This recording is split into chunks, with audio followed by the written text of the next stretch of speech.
શિવ અને નારાયણ બંને એકબીજાના ઈષ્ટ છે.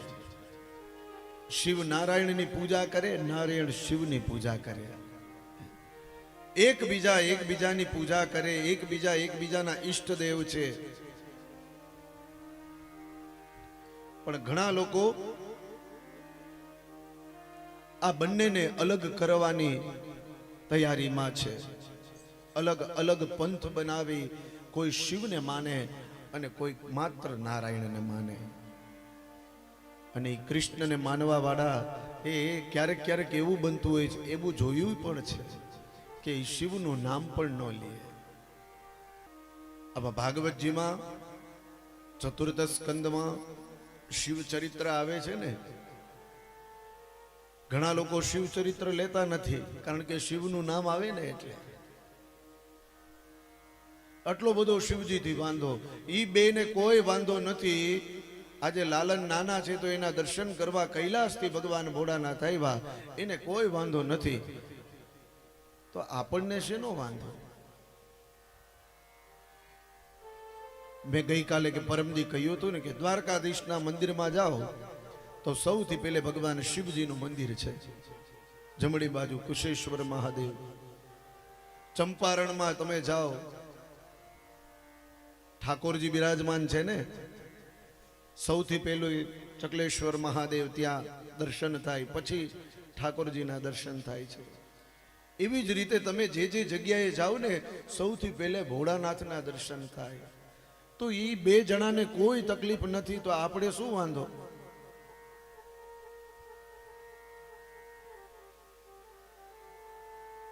તો ઘણા લોકો પોતાના ઘર ચલાવવા માટે બંનેને અલગ અલગ અલગ અલગ કરી દે છે.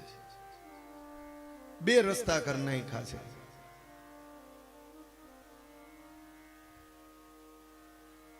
હરિ એટલે કે નારાયણ, નારાયણ અને લક્ષ્મીજી શિવજીની પૂજા કરે છે. હરિસ્તે સાહસ્ત્રમ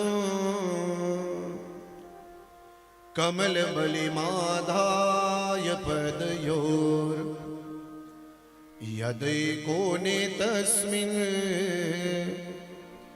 નિજમુદહરન નેત્રકમલમ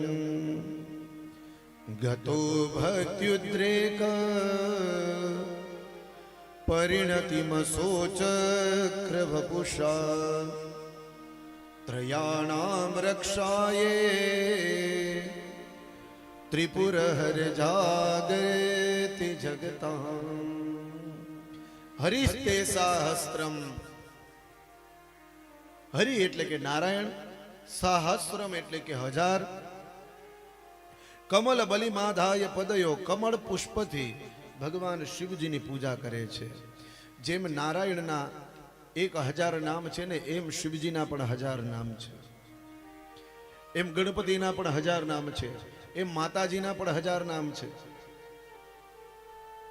તો એક એક નામ લઈ અને નારાયણ કમળ પુષ્પ ભગવાન શિવજીને ચડાવવાના છે. તો પૂજાનો નિયમ એવો છે કે જે કાંઈ પણ પૂજા કરીએ ને, એની પહેલા દરેક સામગ્રી આપણે આપણી બાજુમાં રાખી દેવી પડે. ચાલુ પૂજાએ ઊભું થવાતું નથી. એટલે નારાયણે બધી જ સામગ્રી તૈયાર કરીને રાખી છે. નારાયણ અને લક્ષ્મીજીએ 1000 કમળના પુષ્પ પણ બાજુમાં ગણીને રાખ્યા છે.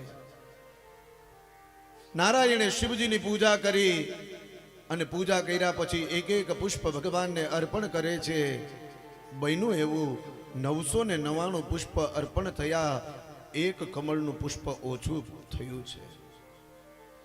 લક્ષ્મીજી કહે મેં પણ ગણ્યા હતા, નારાયણ કહે મેં પણ ગણ્યા હતા. તો ગણેલા પુષ્પમાંથી એક પુષ્પ કેમ ઓછું થઈ ગયું? એનું શું કારણ? લક્ષ્મી અને નારાયણ કહે કે હવે જો પૂજામાંથી ઊભા થાય તો પૂજા અધૂરી ગણાય, પુષ્પ લેવા જઈએ તો. અને ત્યારે લક્ષ્મીજીએ કહ્યું એક કામ કરો પ્રભુ, આપનું નેત્ર છે ને એ કમળ સમાન છે. એ નેત્ર કમળ એ ભગવાનને સમર્પિત કરી દો, એટલે આપણી પૂજા પરિપૂર્ણ થશે. અને ત્યારે ભગવાને નારાયણે પોતાનું નેત્ર છે એ કાઢી અને ભગવાન શિવજીને અર્પણ કર્યું છે. અને ત્યારે એ શિવલિંગમાંથી ભગવાન શિવજી પ્રસન્ન થયા છે. નારાયણને દર્શન આપ્યા અને કહ્યું કે હે નારાયણ, આપની પૂજાથી હું ખૂબ જ પ્રસન્ન થયો છું. અને ત્યારે ભગવાન શિવજીએ ચક્ર આપ્યું છે નારાયણને.